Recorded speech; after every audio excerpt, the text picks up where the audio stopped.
અહિંસાપૂર્વક રાજ્ય શાસન કરવાના વિષયમાં ધુમ્મતસેન અને સત્યવાનનો સંવાદ. યુધિષ્ઠિરે પૂછ્યું, પિતામહ રાજા, કોઈની હિંસા કર્યા વિના પ્રજાની રક્ષા કઈ રીતે કરી શકે છે? ભીષ્મજીએ કહ્યું, યુધિષ્ઠિર, આ વિષયમાં ધુમ્મતસેન અને સત્યવાનના સંવાદરૂપી પ્રાચીન ઇતિહાસનું ઉદાહરણ આપવામાં આવે છે.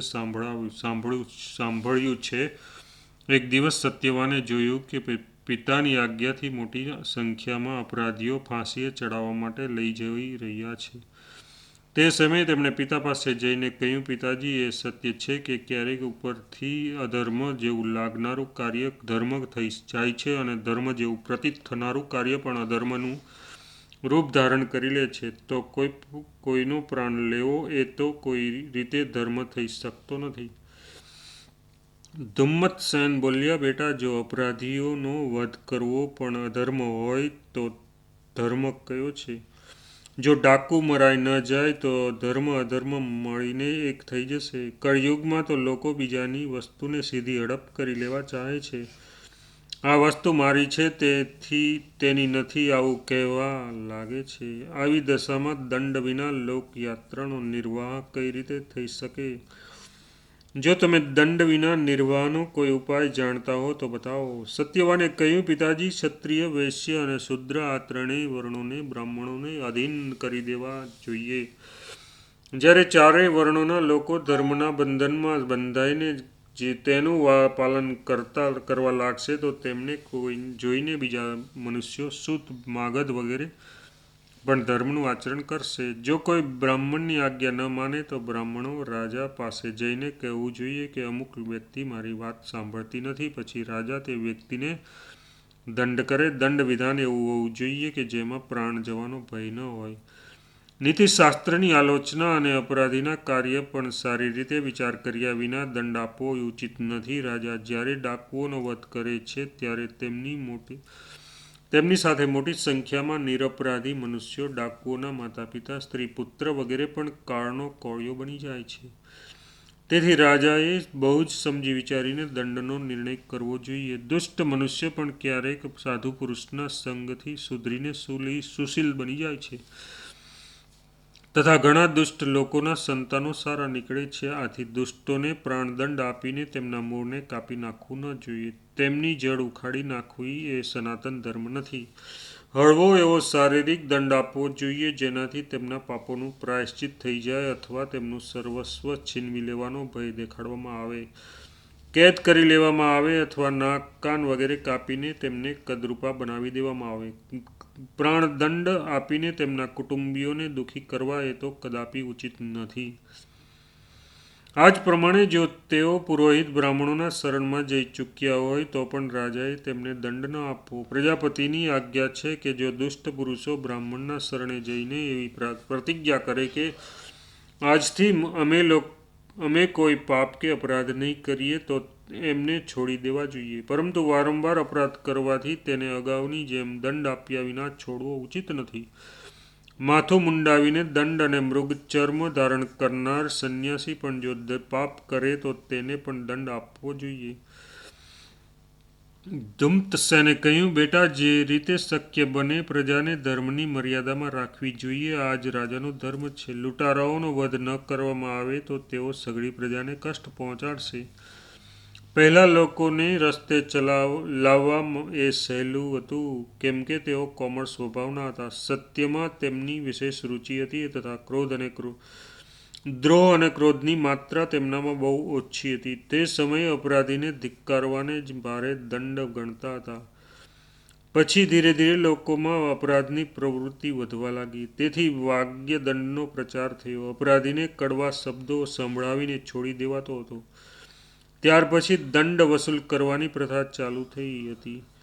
હવે તો વધનો દંડ પણ પ્રચલિત છે. તેમ છતાં લોકોને મર્યાદામાં રાખવા મુશ્કેલ બની ગયું છે. લૂંટારા દેવતા, પિતર, ગંધર્વ અને મનુષ્ય કોઈના થતા નથી. તેઓ તો સ્મશાનમાં જઈને મુર્દાના પણ દાગીના ઉતારી લાવે છે. ભલા તેમને કોણ રસ્તા પર લાવી શકે? તેમના પણ તેમના પર વિશ્વાસ કરનારોને તો મૂર્ખ જ સમજવા જોઈએ. સત્યવાને કહ્યું, પિતાજી, જો તમે લૂંટારાઓનો વધ ન કરીને તેમને સત્પુરુષ બનાવવામાં અસમર્થ હો તો બીજા કોઈ ઉત્તમ ઉપાયથી તેમની ચોર વૃત્તિનો અંત લાવી દો.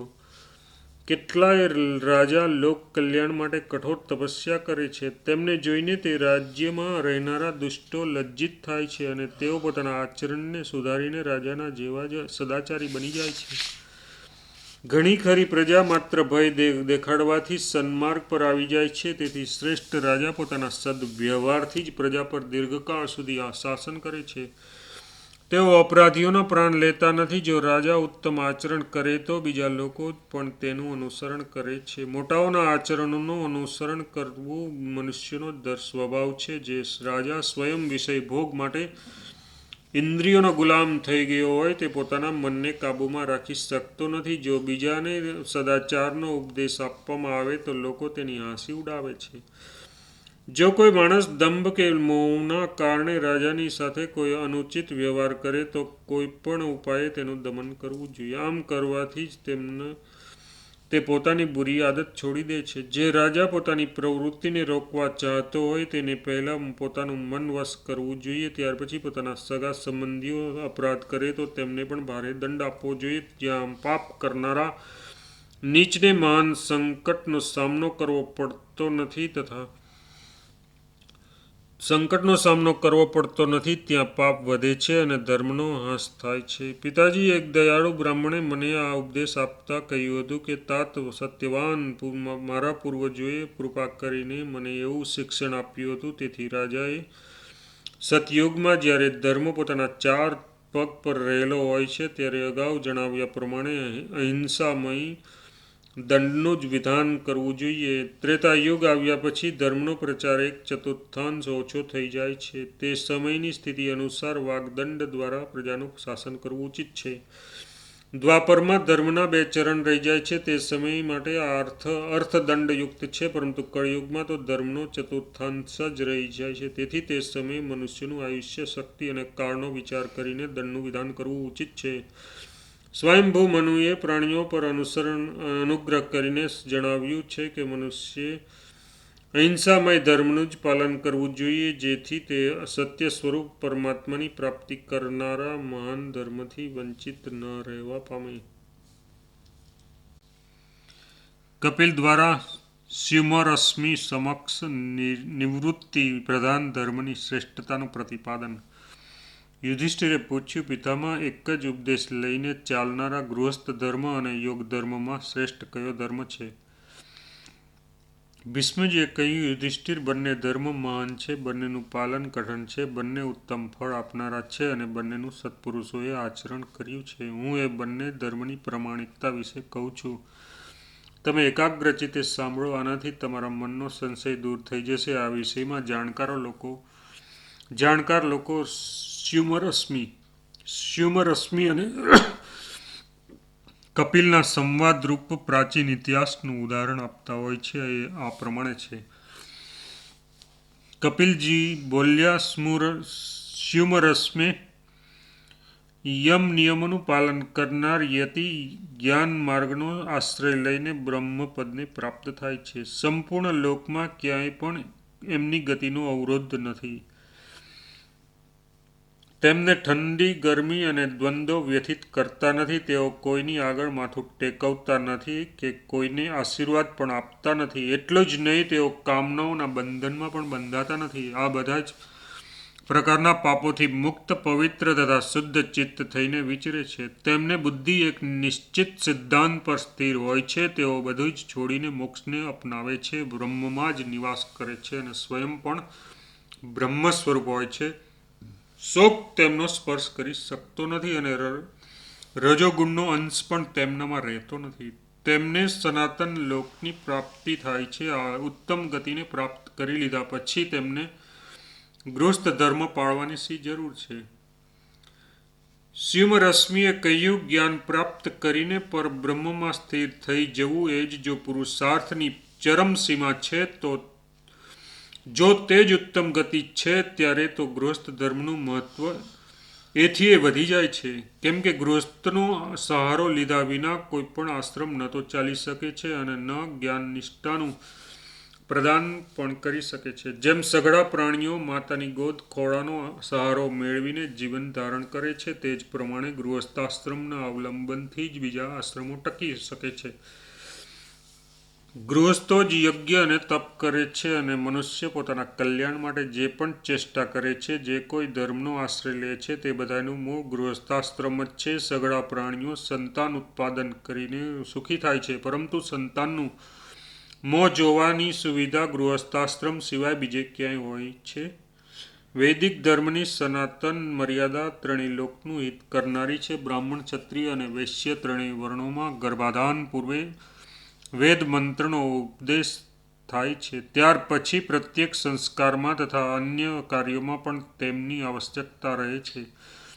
તે જ વેદો પોકારીને કહે છે કે મનુષ્ય પિતરો, દેવતાઓ અને ઋષિઓનો ઋણી છે. આવી સ્થિતિમાં ગૃહસ્થાશ્રમમાં રહીને તે ઋણોને ચૂકવ્યા વિના કોઈનો પણ મોક્ષ કઈ રીતે થઈ શકે છે? વેદોની ઉપેક્ષાથી નહીં, તેમના અનુસાર કર્મ કરવાથી જ મનુષ્યને પરબ્રહ્મની પ્રાપ્તિ થાય છે. કપિલજીએ કહ્યું, બુદ્ધિમાન પુરુષે દર્શ એટલે કે અમાસ, પૌર્ણમાસી, અગ્નિહોત્ર તથા ચાતુર્માસ્ય વગેરે વૈદિક કર્મોનું અનુષ્ઠાન કરવું જોઈએ, કેમ કે એમાં સનાતન ધર્મ રહેલો છે. પરંતુ જેઓ સંન્યાસ ધર્મ સ્વીકારીને કર્મોના અનુષ્ઠાનથી નિવૃત્તિ થઈ ગયા છે તથા ધીર, પવિત્ર અને બ્રહ્મ સ્વરૂપમાં સ્થિર છે, તેઓ બ્રહ્મ જ્ઞાનથી જ દેવતાઓને તૃપ્ત કરે છે. જેઓ સંપૂર્ણ ભૂતોના આત્મા છે, બધાને આત્મભાવથી જુએ છે તથા જેમની કોઈ વિશેષ પદ એટલે કે સ્થાન નથી, તે જ્ઞાની પુરુષની ગતિ જાણવામાં દેવતાઓ પણ મોહિત થઈ જાય છે. કલ્યાણ વાંચુઓ માટે ઇન્દ્રિય સંયમ આવશ્યક છે. જેઓ જુગાર રમતા નથી, બીજાની સંપત્તિ હડપ કરતા નથી, નીચ માણસનું રાંધેલું જમતા નથી તથા ક્રોધવશ કોઈને મારતા નથી, તેમના હાથ પગ સુરક્ષિત રહે છે. મનુષ્ય કોઈને ગાળ દેવી નહીં, વ્યર્થ બોલવું નહીં, બીજાની ચાડી કે નિંદા કરવી નહીં, તે સત્ય બોલે અને ઓછું બોલે તથા સદા સાવધાન રહે. આમ કરવાથી વાક ઇન્દ્રિયની રક્ષા થાય છે. ઉપવાસ ન કરે, પરંતુ બહુ વધારે ખાય પણ નહીં. સદા ભોજન માટે લાલાયત ન રહે, સજ્જનોનો સંગ કરે અને જીવન નિર્વાહ માટે જેટલું આવશ્યક હોય એટલું જ ભોજન ગ્રહણ કરે. આનાથી ઉદરનો સંયમ થાય છે. પરાઈ સ્ત્રી સાથે સંસર્ગ ન કરે, પોતાની સ્ત્રી સાથે પણ ઋતુકાળ સિવાય સમાગમ ન કરે. એક પત્ની વ્રત ધારણ કરે, આનાથી ઉપસ્થ્યેન્દ્રિયની રક્ષા થાય છે. જેના ઉપસ્થ, ઉદર, હાથ પગ અને વાણી સહિત સંપૂર્ણ ઇન્દ્રિય દ્વાર સંયમ દ્વારા સુરક્ષિત હોય છે, તે જ વાસ્તવમાં દ્વિજ છે. જેની ઇન્દ્રિયો વશમાં નથી, તેવા સઘળા કર્મો નિષ્ફળ જાય છે. આવા મનુષ્યને તપ અને યજ્ઞથી શો લાભ થઈ શકે છે? જેની પાસે લંગોટી કે ધોતી સિવાય બીજું કોઈ વસ્ત્ર ન હોય, જે બિછાના વિના જ સૂતો હોય, હાથનો જ તકિયો મૂકતો હોય અને હંમેશા શાંત રહેતો હોય, તેને જ દેવતાઓ બ્રાહ્મણ માને છે. જે બીજા દ્વારા ઉપસ્થિત કરાયેલા સુખ દુઃખનો સ્મરણ કરતો નથી, પ્રકૃતિ અને તેના કાર્યોને જાણે છે તથા જેને સંપૂર્ણ ભૂતોની ગતિનું જ્ઞાન છે, તેને દેવતાઓ બ્રાહ્મણ સમજે છે. જે સઘળા પ્રાણીઓથી નિર્ભય રહે છે, જેનાથી બીજા પ્રાણી પણ ભય પામતા નથી તથા જે સંપૂર્ણ જીવોનો આત્મા છે, તે જ દેવતાઓના મત પ્રમાણે બ્રાહ્મણ છે. જેનો આશ્રય લઈને કરવામાં આવેલું તપ સંસારના મૂળભૂત અજ્ઞાનનો નાશ કરી નાખે છે, તે જ સાધુજનો ચિત્ત આચારનો જ બહુ મહિમા છે. આ અનાદિકાળથી ચાલતો આવ્યો છે. મનુષ્યોનો એ જ સનાતન ધર્મ છે તથા તેના ફળમાં ક્યારેય બાધા આવતી નથી. તે સંપૂર્ણ ધર્મોમાં ઓતપ્રોત છે, આપત્તિ તથા પ્રમાદ રહિત છે. જે લોકો તે આચરણનું પાલન કરવામાં અસમર્થ હોય છે, તેવા લોકો જ પરમેશ્વરની પ્રાપ્તિ કરાવનારા તથા અચૂક ફળ આપનારા કલ્યાણપ્રદ કર્મોને નિષ્ફળ બતાવ્યા કરે છે. ગુણોના કાર્યભૂત જે યજ્ઞ યાગાદિક છે, તેમના સ્વરૂપ અને વિધિ વિધાનને સમજવું કઠણ છે. સમજ્યા પછી તેમનું અનુષ્ઠાન કરવું મુશ્કેલ છે, અને જો અનુષ્ઠાન પણ કરવામાં આવે તો પણ તેમનાથી નાશવાન ફળની જ પ્રાપ્તિ થાય છે. એ જ વાત તો તમે પણ જાણો છો. સ્યુમરશ્મિએ કહ્યું, બ્રહ્મણ, મારું નામ સ્યુમરશ્મિ છે અને હું જ્ઞાન પ્રાપ્તિ માટે અહીં આવ્યો છું. મેં જે કાંઈ કહ્યું છે તે મારા વિચારોનું સમર્થન કરવા માટે નહીં, બલકે કલ્યાણની ઈચ્છા રાખીને સરળ ભાવે જ મારી વાતો તમારી સેવામાં નિવેદિત કરી છે. અત્યારે હું તમારા શરણે આવ્યો છું. તમે મને શિષ્ય સમજીને જ ઉપદેશ આપો. ચારેય વર્ણો અને આશ્રમોના લોકો એકમાત્ર સુખના જ ઉદ્દેશથી પોતાના કાર્યમાં પ્રવૃત્ત થઈ રહ્યા છે. તેથી તમે જે જણાવવાની કૃપા કરો કે અક્ષય સુખ કોને કહે છે. કપિલજીએ કહ્યું, કોઈ પણ વર્ણ અથવા આશ્રમ ધર્મ અનુસાર પ્રવૃત્તિ કરતા હોઈએ તો પણ જે કર્મનું આચરણ શાસ્ત્ર પ્રમાણે એટલે કે કામના અને અહંકારનો ત્યાગ કરીને કરવામાં આવે તો જ પુરુષાર્થને સાધી શકે છે. જે મનુષ્ય જે વર્ણ કે આશ્રમના કર્તવ્યનું પાલન કરે છે તેને ત્યાં જ અક્ષય સુખની પ્રાપ્તિ થાય છે. જે મનુષ્ય વિવેકનું અનુસરણ કરે છે તેના બધા જ દોષોનું જ્ઞાન દ્વારા પરિમાર્જન થઈ જાય છે. શાસ્ત્રના માર્ગથી હટી જતા કોઈ પણ વૃત્તિનો આશ્રય કેમ ન લેવામાં આવે તે જન્મ મરણના ચક્કરમાં નાખીને મનુષ્યનો સર્વનાશ જ કરે છે. બ્રહ્મજ્ઞાનમાં બધા જ આશ્રમોનો અધિકાર બતાવનારા બ્રહ્મતત્વનું નિરૂપણ. કપિલજીએ કહ્યું, બધા જ લોકો માટે વેદ જ પ્રમાણ છે. વેદોનું ઉલ્લંઘન કોઈ કરી શકતું નથી. બ્રહ્મના બે રૂપ છે, શબ્દ બ્રહ્મ અને પરબ્રહ્મ. જે પુરુષ શબ્દ બ્રહ્મમાં પારંગત છે તે પરબ્રહ્મને પણ પ્રાપ્ત કરી લે છે. જે નિષ્કામ ભાવે અગ્નિહોત્રાદિ કર્મકાંડમાં લાગ્યા રહેનારા જે પુરુષો કદી પાપ કર્મમાં પ્રવૃત્ત થતા નથી, તેમના માનસિક સંકલ્પો સિદ્ધ થાય છે તથા તેમને વિશુદ્ધ જ્ઞાન સ્વરૂપ પરબ્રહ્મનો નિશ્ચય થઈ જાય છે. તેઓ કોઈના પર ક્રોધ કરતા નથી કે કોઈના પર દોષારોપણ પણ કરતા નથી. તેમનામાં અહંકાર અને મત્સરાદિ દુર્ભાવનાઓનો સર્વથા અભાવ રહે છે. જ્ઞાનના સાધન શ્રવણ મનન અને નિધિધ્યાસનમાં તેમની નિષ્ઠા હોય છે. તેમના જન્મ કર્મ અને જ્ઞાન ત્રણેય શુદ્ધ હોય છે તથા તેઓ સઘળા પ્રાણીઓના હિતમાં તત્પર રહે છે. એવા અનેક રાજા અને બ્રાહ્મણ થઈ ગયા છે જે પોતાના કર્મનો ત્યાગ કર્યા વિના ગૃહસ્થાશ્રમમાં રહીને વિધિવત સાધના કરતા હતા. તેઓ બધા જ પ્રાણીઓ પ્રત્યે સમભાવ રાખતા હતા. સરળ, સંતુષ્ટ, જ્ઞાનનિષ્ઠ, ધર્મોના ફળનો પ્રત્યક્ષ અનુભવ કરનારા અને શુદ્ધ ચિત્ત હતા તથા શબ્દ બ્રહ્મ અને પરબ્રહ્મ બંનેમાં શ્રદ્ધા રાખતા હતા. તેઓ વ્રતોનું યથાવત પાલન કરીને પહેલા ચિત્તને શુદ્ધ કરતા હતા અને સંકટ સમયે તથા દુર્ગમ સ્થાનોમાં અટવાઈ જવા છતાં પણ ધર્માનુષ્ઠાનમાં તત્પર રહેતા હતા. એમાં જ એમને સુખ પણ દેખાતું હતું. આ પ્રમાણે સત્ય ધર્મનો આશ્રય લેવાના કારણે તેમને અત્યંત તેજસ્વી માનવામાં આવતા હતા. તેઓ પણ વિષયોને પ્રકાશિત કરનારી બુદ્ધિનો ભરોસો ન રાખીને શાસ્ત્રોનું જ અનુસરણ કરતા હતા. તેઓ અતિ પવિત્ર, નિયમનિષ્ઠ અને યશસ્વી હતા. કામના અને કર્મબંધનથી મુક્ત થઈને પણ તેઓ નિરંતર યજ્ઞો દ્વારા ભગવાનનું યજન કરતા તથા કામ ક્રોધને છોડીને બહુ કઠોર કર્મોનું આચરણ કરતા હતા. પોતાના ઉદાર કર્મોના કારણે તેમની સર્વત્ર પ્રશંસા થતી હતી. સ્વભાવથી પણ તેઓ ઘણા પવિત્ર ચિત્ત, સરળ, શાંતિપરાયણ અને સ્વધર્મનિષ્ઠ હતા. તેથી તેમના યજ્ઞો, વેદાધ્યયન, શાસ્ત્રાનુસારી કર્મ, સમય સમય પર કરવામાં આવેલું શાસ્ત્રાધ્યયન અને સંકલ્પ આ બધા જ અત્યંત ફળ આપનારા હતા. આ વાત અમે હંમેશા સાંભળતા આવ્યા છીએ કે આવા ધીર, વીર અને કઠોર કર્મોનું આચરણ કરનારા સ્વકર્મનિષ્ઠ પુરુષોનું તપ અવિદ્યાની નિવૃત્તિ અને તીક્ષ્ણ શસ્ત્ર બની જાય છે. બ્રહ્મનિષ્ઠ પુરુષ એક જ આશ્રમમાં ધર્મને 4 પ્રકારે વિભક્ત થયેલો માને છે. સંતજનો તેનું વિધિવત પાલન કરીને પરમ ગતિને પ્રાપ્ત કરી લે છે. કોઈ લોકો સંન્યાસી થઈને, કોઈ વનમાં રહીને વાનપ્રસ્થ રૂપે, કોઈ ગૃહસ્થ રહીને અને કોઈ બ્રહ્મચર્ય આશ્રમનું સેવન કરીને તે આશ્રમ ધર્મનું પાલન કરીને પરમપદ પ્રાપ્ત કરે છે. અત્યારે તે જ બીજો આકાશમાં નક્ષત્રો રૂપે દેખાય છે. નક્ષત્રો જેવા અનેક તારાઓ પણ છે જે બધાએ સંતોષ દ્વારા જ અનંત પદ પ્રાપ્ત કર્યું છે.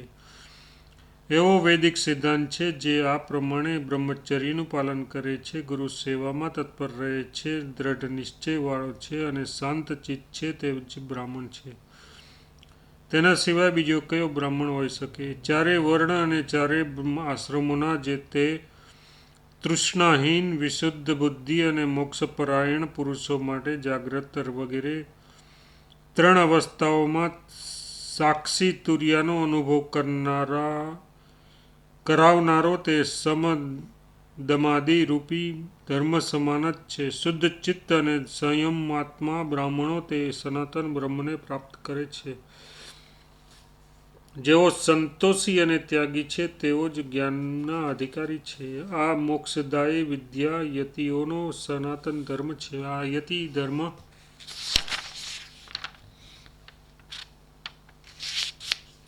અન્ય આશ્રમોમાં ધર્મો સાથે મળેલો હોય કે સ્વતંત્ર, એનું જો કોઈ પણ પોતાની શક્તિ અનુસાર પાલન કરે છે તેનું અવશ્ય કલ્યાણ થાય છે.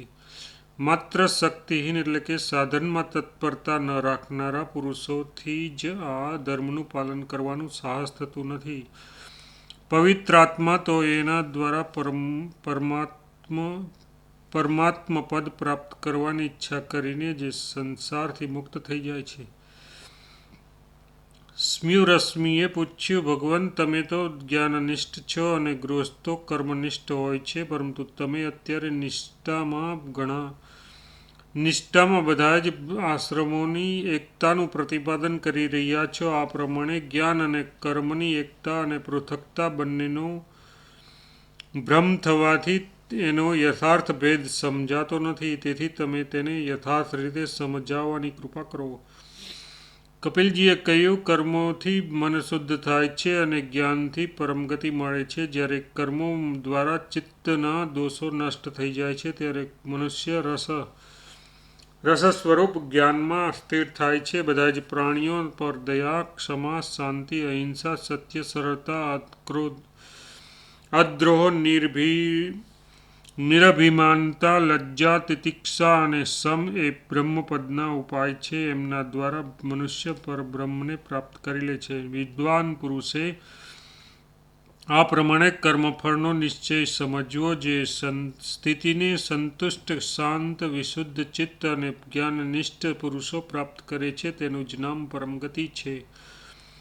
જે પુરુષો સંપૂર્ણ વેદ અને તેમના દ્વારા પ્રતિપાદન પરબ્રહ્મને યથાર્થ રીતે જાણે છે તેને જ વેદજ્ઞ કહેવાય છે. બીજા તો બધા જ દમણ માત્ર છે. વેદજ્ઞ પુરુષો બધા જ વિષયોને જાણે છે, કેમ કે વેદમાં તે બધાનો સમાવેશ થાય છે. જે કાંઈ છે અને જે નથી તે બધા જ વિષયો વેદમાં સ્થિર છે. સંપૂર્ણ શાસ્ત્રોની એકમાત્ર નિષ્ઠા એ જ છે કે આ દ્રશ્ય જગત પ્રતીતિકાળમાં તો છે અને બાધ થઈ જતા તે નથી. જ્ઞાનીની દ્રષ્ટિમાં સત્ય સ્વરૂપ બ્રહ્મ જ આ જગતનું આદિ, અંત અને મધ્ય છે. સર્વનો ત્યાગ કર્યા પછી જ તેની પ્રાપ્તિ થાય છે. સંપૂર્ણ વેદોમાં તેનું જ પ્રતિપાદન થયું છે. એ પોતાના આનંદ સ્વરૂપથી સર્વમાં અનુગત તથા અપવર્ગ એટલે કે મોક્ષમાં પ્રતિષ્ઠિત છે. તેથી તે બ્રહ્મ તત્વ, સત્ય, જ્ઞાતવ્ય, સર્વનો આત્મા, ચરાચર મૂર્તિ, વિશુદ્ધ સુખ સ્વરૂપ, મંગલમય, સર્વોત્કૃષ્ટ, અવ્યક્તનું પણ કારણ અને અવિનાશી છે. તે આકાશ જેવા અસંગ, અવિનાશી અને એકરસ તત્વનો આ જ્ઞાન નેત્રોવાળા પુરુષો તે જ ક્ષમા અને શાંતિરૂપ શુભ સાધનો દ્વારા સાક્ષાત્કાર કરે છે. જે વાસ્તવમાં બ્રહ્મવેતાથી અભિન્ન છે તે પરબ્રહ્મને હું નમસ્કાર કરું છું.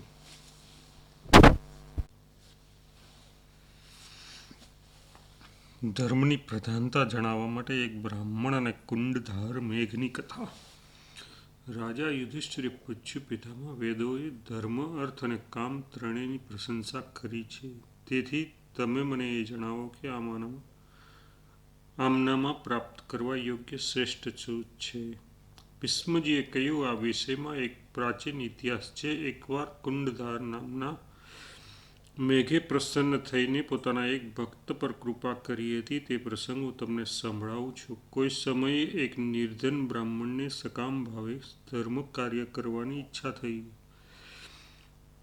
ત્યારે તેણે યજ્ઞાનુષ્ઠાન કરવા માટે ધન પ્રાપ્ત કરવાની ઈચ્છાથી બહુ કઠોર તપ કર્યું. આ જ નિર્ણયથી તેણે ભક્તિપૂર્વક દેવતાઓની બહુ પૂજા કરી, તો પણ તેને ધન ન મળ્યું. એક દિવસ તેણે પોતાની પાસે દેવતાઓના સેવક કુંડધાર મેઘને ઊભેલો જોયો. તેને જોતાં જ બ્રાહ્મણના મનમાં તેના પ્રત્યે ભક્તિભાવ જાગ્યો અને તે વિચારવા લાગ્યો, આ દેવતા અવશ્ય મને પર્યાપ્ત ધન આપશે. આમ વિચારીને તેણે ધૂપ, દીપ, ચંદન, પુષ્પ અને જાત જાતના નૈવેદ્યો દ્વારા તેની પૂજા કરી. તેથી તરત જ પ્રસન્ન થઈને મેઘે કહ્યું, સત્પુરુષોએ બ્રહ્મહત્યા, સુરાપાન, ચોરી અને વ્રતભંગ કરનારાઓ માટે તો પ્રાયશ્ચિત બતાવ્યા છે, પરંતુ કૃતજ્ઞતા માટે કોઈ પ્રાયશ્ચિત નથી. ત્યાર પછી તે બ્રાહ્મણ દર્ભના બિછાના પર સૂઈ ગયો. તે સમ, દમ, તપ અને ભક્તિભાવથી સંપન્ન તથા શુદ્ધ હૃદયી હતો. તેને રાત્રે જ કુંડધાર પ્રત્યેની ભક્તિનો પરિચય મળી ગયો. તેણે સ્વપ્નમાં અનેક દેવતાઓ જોયા. તેમનામાં મણિભદ્ર નામનો એક શ્રેષ્ઠ દેવતા અન્ય દેવતાઓની સામે જાત જાતના ફળ યાચકોને પ્રસ્તુત કરી રહ્યો હતો. દેવતાઓ તે ફળ યાચકોને તેમના શુભ કર્મોના બદલામાં તેમને રાજ્ય અને ધન વગેરે આપી રહ્યા હતા. દરમિયાન કુંડધાર દેવતાઓની આગળ આવીને પૃથ્વી પર સૂઈ ગયો. ત્યારે તેણે મણિભદ્રે પૂછ્યું, કુંડધાર, તમારે શું જોઈએ છે? કુંડધાર બોલ્યો, આ બ્રાહ્મણ મારો ભક્ત છે. જો દેવતાઓ મારા પર પ્રસન્ન હોય તો હું આના ઉપર થોડી કૃપા કરવા ચાહું છું, જેથી આને કંઈક સુખ મળી શકે. ત્યારે દેવતાઓના જ કહેવાથી મણિભદ્રે તેને કહ્યું, ઉઠો ઉઠો, લો તમારું કામ થઈ ગયું, અમે પ્રસન્ન થઈ જાઓ. જુઓ, જો આ બ્રાહ્મણને ધનની ઈચ્છા હોય તો તેને જોઈએ તેટલું ધન આપી દો. પરંતુ કુંડધારે એવું વિચારીને કે મનુષ્ય શરીર ચંચળ અને નાશવંત છે, તેથી કહ્યું, આ બ્રાહ્મણની બુદ્ધિ તપમાં સ્થિર થઈ જાય. હું મારા ભક્તને રત્નોથી ભરપૂર પૃથ્વી કે કોઈ વિશાળ રત્નોનો ભંડાર આપવા ચાહતો નથી. મારી તો એવી જ ઈચ્છા છે કે આ બ્રાહ્મણ ધાર્મિક થઈ જાય. મણિભદ્રે કહ્યું, રાજ્ય અને જાત જાતના બીજા સુખ પણ હંમેશા ધર્મના જ ફળ છે, તેથી આને ફળ જ ભોગવવા દો ને. તેમાં કોઈ પ્રકારનું શારીરિક સુખ પણ નથી. ભીષ્મજી કહે છે, પરંતુ તેમ છતાં કુંડધારે જાત જાતના ધર્મ માટે જ આગ્રહ રાખ્યો. આથી દેવતાઓ બહુ પ્રસન્ન થયા અને મણિભદ્રે કહ્યું, તમારા અને બ્રાહ્મણ પર આ બધા જ દેવતાઓ પ્રસન્ન છે, તેથી આ બ્રાહ્મણ ધર્માત્મા થશે અને આની બુદ્ધિ ધર્મમાં જ લાગેલી રહેશે. આ પ્રમાણે સફળ મનોરથ થઈને તે મેઘ ભારે પ્રસન્ન થયો. તેણે એવું વરદાન પ્રાપ્ત કર્યું કે જે મળવું દુર્લભ હતું. દરમિયાન બ્રાહ્મણને પોતાની પાસે કેટલાક ઝીણા અને કિંમતી વસ્ત્રો દેખાયા. તેમને જોઈને તેણે વૈરાગ્ય જ થયો. તે કહેવા લાગ્યો, મારા તપનો હેતુ આ કુંડધાર સમજ્યો જ નથી, ત્યારે બીજું કોણ સમજશે? સારું, હવે હું વનમાં જ જાઉં છું. ધર્મમય જીવન વિતાવવો જ સર્વશ્રેષ્ઠ છે. ભીષ્મજી કહે છે, રાજન, ત્યારે તે બ્રાહ્મણ વનમાં રહીને બહુ ઉગ્ર તપ કરવા લાગ્યો. તે દેવતા અને અતિથિઓનો સત્કાર કર્યા બાદ બચેલા ફળમૂળથી નિર્વાહ કરતો હતો. પછી ફળમૂળ વગેરે પણ છોડીને પાંદડા ખાવા લાગ્યો. ત્યાર પછી તે પણ છોડીને પાણી પીવીને રહેવા લાગ્યો. ત્યાર પછી અનેક વર્ષો સુધી વાયુ ભક્ષણ કરીને જ રહ્યો. આ પ્રમાણે ધર્મ પ્રત્યે શ્રદ્ધા હોવાથી અને કઠોર તપસ્યાના ફળ સ્વરૂપ તેની દ્રષ્ટિ દિવ્ય બની ગઈ. તેને એવો ભાસ થવા લાગ્યો કે જો હું પ્રસન્ન થઈને કોઈને ધન કે રાજ્ય આપવા ચાહું તો તે અવશ્ય રાજા બની જશે. મારું વચન મિથ્યા નહીં જાય. દરમિયાન તેના તપના પ્રભાવથી તથા ભક્તિભાવથી પ્રેરિત થઈને ત્યાં કુંડધાર પ્રગટ થયો. બ્રાહ્મણે તેને વિધિવત પૂજા કરી અને કુંડધારે કહ્યું, વિપ્રવર, તમને હું સુંદર દિવ્ય દ્રષ્ટિ પ્રાપ્ત થઈ છે. તમને બહુ સુંદર દિવ્ય દ્રષ્ટિ પ્રાપ્ત થઈ છે. તેના દ્વારા તમે રાજાઓની ગતિ અને જુદા જુદા લોકને જોઈ લો. બ્રાહ્મણે પોતાના દિવ્ય નેત્રોથી જોયું કે હજારો રાજા નરકમાં પડેલા છે. કુંડધાર બોલ્યો, તમે બહુ ભક્તિભાવથી મારી પૂજા કરી હતી, તેમ છતાં પણ જો તમે ધન પ્રાપ્ત કરીને દુઃખ જ ભોગવતા રહેત તો મારો કયો ઉપકાર થાત અને મારો કયો અનુગ્રહ તમારા પર માનવામાં આવત? જુઓ, એકવાર તમે એમની દશા પણ દ્રષ્ટિ નાખો, બરાબર ને? ખબર નહીં એકવાર તમે એમની દશા પર દ્રષ્ટિ નાખો, ખબર નહીં મનુષ્ય ભોગોની લાલસા કેમ કરે છે. આથી તેના માટે સ્વર્ગનું દ્વાર તો પ્રાયઃ બંધ જ થઈ જાય છે. આ વખતે તે બ્રાહ્મણે જોયું તો તે ભોગી પુરુષોને કામ, ક્રોધ, લોભ, ભય, મદ, નિંદ્રા, તંદ્રા અને આળસ વગેરે ઘેરીને ઊભા છે. કુંડધારે કહ્યું, જુઓ, બધા જ પ્રાણીઓ આ દોષોથી ઘેરાયેલા છે, પરંતુ દેવતાઓની કૃપાથી આજે તમે તો પોતાના તપના પ્રભાવથી બીજાઓને પણ ધન અને રાજ્ય આપવામાં સમર્થ થઈ ગયા છો. રાજન ત્યારે તે બ્રાહ્મણ માથું નમાવીને કુંડધારને આગળ દંડવત સૂઈ ગયો અને કહેવા લાગ્યો, તમે મારા પર બહુ કૃપા કરી છે. તમારા સ્નેહને મેં જાણ્યા વિના કામ અને લોભવશ તમારા પ્રત્યે જે દુર્ભાવના કરી છે તે માટે મને ક્ષમા કરો. કુંડધારે કહ્યું, હું તો પહેલાથી જ ક્ષમા કરી ચૂક્યો છું. એમ કહીને બ્રાહ્મણને ગળે લગાડ્યો અને પછી ત્યાં જ અંતર્ધ્યાન થઈ ગયો. આ પ્રમાણે કુંડધારની કૃપાથી તપસ્યા દ્વારા સિદ્ધિ પ્રાપ્ત કરીને તે બ્રાહ્મણ બધા જ લોકમાં વિચરવા લાગ્યો. આકાશ માર્ગે જવું, સંકલ્પ દ્વારા અભિષ્ટ વસ્તુને પ્રાપ્ત કરવી તથા ધર્મ, શક્તિ અને યોગ દ્વારા જે પરમ ગતિ મળે છે તે બધી જ સિદ્ધિઓ તેને પ્રાપ્ત થઈ ગઈ.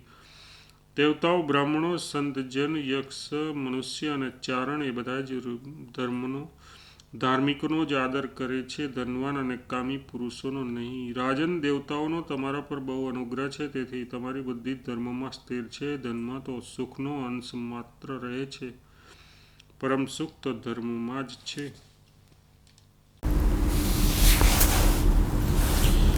પાપી ધર્માત્મા વિરક્ત અને મુક્ત થવાના કારણો તથા મોક્ષના સાધનોનું વર્ણન. રાજા યુધિષ્ઠિરે પૂછ્યું, પિતામહ, મનુષ્ય પાપી કઈ રીતે બની જાય છે? ધર્મમાં કઈ રીતે પ્રવૃત્ત થાય છે? તેને વૈરાગ્ય કઈ રીતે થાય છે અને તે મોક્ષ કઈ રીતે પ્રાપ્ત કરે છે? ભીષ્મજી બોલ્યા, રાજન, તમને બધા જ ધર્મો જ્ઞાત છે, તો પણ ધર્મ મર્યાદાની સ્થાપના માટે તમે મને પ્રશ્ન કરી રહ્યા છો. સારું, તમે આરામથી જ મોક્ષ, વૈરાગ્ય, પાપ અને ધર્મ વિશે સાંભળો. મનુષ્ય વિષયોને બરાબર જાણવા માટે તેના ઈચ્છાપૂર્વક પ્રવૃત્ત થાય છે. આથી જે વિષયોમાં તેનો રાગ હોય છે તેને પ્રાપ્ત કરવા માટે તે બહુ મહેનત કરે છે. તે પોતાના પ્રિય રૂપ અને ગંધ વગેરે વિષયોનું વારંવાર સેવન કરવા ચાહે છે. આથી તેમાં તેનો રાગ થઈ જાય છે અને પછી તેના પર ક્રમશઃ દ્વેષ, લોભ અને મોહનો પણ અધિકાર થઈ જાય છે. આ પ્રમાણે લોભ, મોહ અને રાગ દ્વેષથી ગ્રસ્ત થઈને તેની બુદ્ધિ ધર્મમાં પ્રવૃત્ત થતી નથી. તે માત્ર કપટપૂર્વક જ ધર્મનું આચરણ કરે છે અને કપટથી જ ધન કમાય છે. આ પ્રમાણે બુદ્ધિ કપટ કાર્યોમાં પ્રવૃત્ત થઈ જવાથી તેની રુચિ પાપમાં જ થઈ જાય છે. પછી તો તેને કોઈ સગા સંબંધી પાપ કરવાથી રોકે છે તો પણ તે શાસ્ત્રોના પ્રમાણ આપીને તેને યુક્તિપૂર્વક ઉત્તર આપે છે. રાગ અને મોહને કારણે તેનો 3 પ્રકારે અધર્મ વધે છે. તે પાપનું ચિંતન કરે છે, પાપપૂર્વક જ બોલે છે અને પાપ જ આચરે છે. સાધુ પુરુષોને તો તેના દોષ દેખાય છે, પરંતુ જે તેના જેવા જ આચરણવાળા હોય છે તે તેના મિત્ર બની જાય છે. તેને તો આ લોકમાં પણ સુખ મળતું નથી, પરલોકની તો વાત જ ક્યાં છે. આ પ્રમાણે પુરુષ પાપી બને છે. હવે ધર્માત્માની વાત સાંભળો. ધર્માત્મા પુરુષ હંમેશા કલ્યાણકારી ધર્મનું આચરણ કરે છે, તેથી તેનું કલ્યાણ જ થાય છે. તે કલ્યાણપ્રદ ધર્મ દ્વારા ઉત્તમ ગતિ પ્રાપ્ત કરે છે. જે પુરુષ સુખ દુઃખને ઓળખવામાં કુશળ છે તે પોતાનું બુદ્ધિથી પહેલેથી જ રાગદ્વેષાદી દોષોને જોઈ લે છે તથા સત્પુરુષોની સેવા કરે છે. સાધુ પુરુષોની સેવા અને સત્કર્મોના અભ્યાસના કારણે તેની બુદ્ધિનો વિકાસ થાય છે. તેથી તેને ધર્મમાં જ આનંદ આવે છે અને ધર્મ જ તેના જીવનનો આધાર બની જાય છે. તેનું મન ધર્મ દ્વારા પ્રાપ્ત કરેલા ધન પ્રત્યે જ ખેંચાય છે.